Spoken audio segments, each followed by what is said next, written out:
So the charges are brought upon me are by the state. Well, who do you think brought them? I thought I had a party. Huh? I thought it was an injured party. The injured party, aren't they dope cases? What is the jurisdiction of it? Is it criminal or I civil? don't think you're near as smart as you think you are. I'm just asking Yeah, questions. you're not. Your possession of a controlled substance, giving false name, causing adverse effect. I guess there could be a victim on that. And resisting officer without violence. So, I don't know anything about the case, but it looks like you might have got a false, gave somebody else's name. You just told me that the state was the. The state's the only person who can charge you. Nobody else can charge you. It's the Oh. state. The victims can't charge you. They're just the alleged victims. They can't charge you. They can't do anything except make a complaint. But you've got offered a pretrial intervention. Today we've got a Judge Clark case that is equal parts frustrating as it is hilarious, because we watch as an ignorant sovereign citizen actively sabotages his own case, while his attorney desperately tries to save him from himself. Unlike the usual misinformed sovereign citizens we see, this guy actually has a real attorney. And not just any attorney, one who has managed to secure him a pretrial diversion program, which is a far better deal than a conventional plea agreement. But does this sovereign citizen appreciate the gift he's been handed? Absolutely not. Instead, in true sovcidiot fashion, he fights against the very thing that would clear his record and keep him out of real trouble. He doesn't want to take his case to trial, but at the same time, he also doesn't want his case dismissed. So what exactly does he want? Not even he seems to know. As Judge Clark brilliantly points out, this defendant is not nearly as smart as he thinks he is. In fact, this stubborn sovcit is a walking, talking case study of the Dunning-Kruger effect in action. This is the cognitive bias where people with limited knowledge instead believe they are experts. And if you've ever needed a textbook example of that, then this is it. Last week, the out of custody pretrial, because he wasn't able to get to Panama City. Okay. Come on up, Mr. Williams. Okay. Judge, he had been offered a pretrial intervention. We had supplied that to him, and I'm not sure what his intentions are. All right.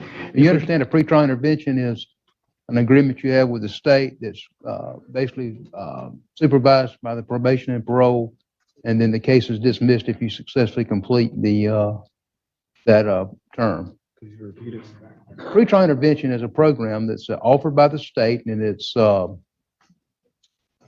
supervised by the Florida Department of Corrections. It's like probation, but it's not probation. It's an agreement that if you successfully complete the pretrial intervention, the state drops the charges against you.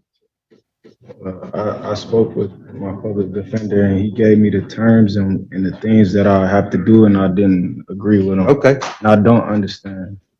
sir. I don't understand.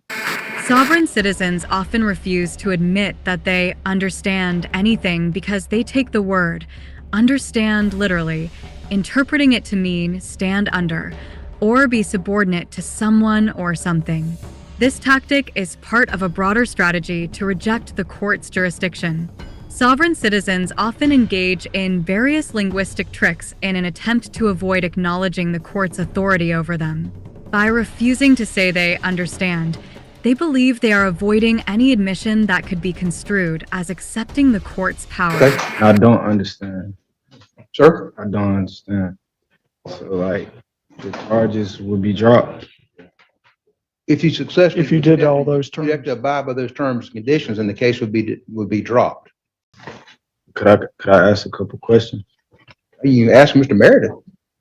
Yeah, I mean, I spoke with him shortly. I didn't really get all I really spoke over, what we went over was the terms.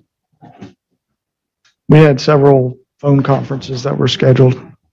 Yeah, we missed a lot due to the time difference. Sir? I said, but we missed a lot due to the time difference. He was on Eastern time and he would call an hour late. I mean, a pretrial intervention is about as good as it gets. If You can take it or not take it. Are we ready to set it for trial? Yes, sir. I don't want to do trial. Well, then Mr. Meredith has done exactly what he's supposed to do for you. He's got the very best deal worked out for you. If you abide by the terms and conditions of the pretrial intervention, the state will dismiss the charges. So the charges are brought upon me are by the state. Well, who do you think brought them? I thought I had a party. Huh? I thought it was an injured party. The injured party, aren't they dope cases? What is the jurisdiction of it? Is it criminal or I civil? don't think you're near as smart as you think you are. I'm just asking questions. Yeah, you're not. Your possession of a controlled substance, giving false name, causing adverse effect. I guess there could be a victim on that. And resisting officer without violence. So, I don't know anything about the case, but it looks like you might have got a false, gave somebody else's name. You just told me that the state was the. The state's the only person who can charge you. Nobody else can charge you. It's the state. The victims can't charge you. They're just the alleged victims. They can't charge you. They can't do anything except make a complaint. Since a criminal case is the state versus the defendant, The victim doesn't press charges. The victim doesn't press charges, and you cannot drop charges. So how does a victim get justice? for many years, both sides would argue about a victim and whatever terrible thing had happened to them, but the victims didn't really have a voice. Until the 1980s, when the victims' rights movement, championed by President Ronald Reagan, urged states to give victims and their families more protection. You call law enforcement. Law enforcement will file the reports with the prosecutor, and the prosecutor ultimately decides if a crime occurred, and the person will be criminally charged. What if a victim doesn't want to press charges?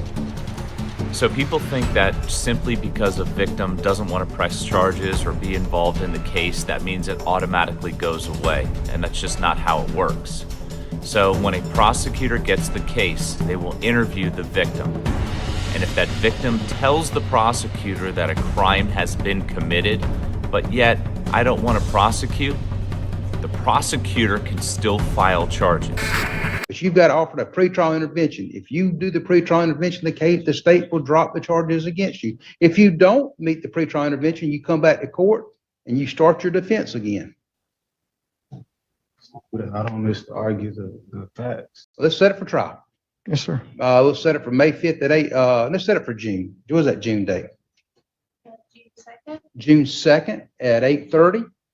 And it will be May 23rd at 1:30 for trial management. And if you change your mind and want to enter the pretrial intervention, you probably need to discuss that with Mr. Meredith. But remember, he's on Eastern Standard Time. Okay? No, I'm on He's Central. Central Standard Time. You're on Eastern Standard Time. Okay? If you'll step over and sign a notice. Safe trip back to Gainesville. Step over right over here and sign a notice, sir.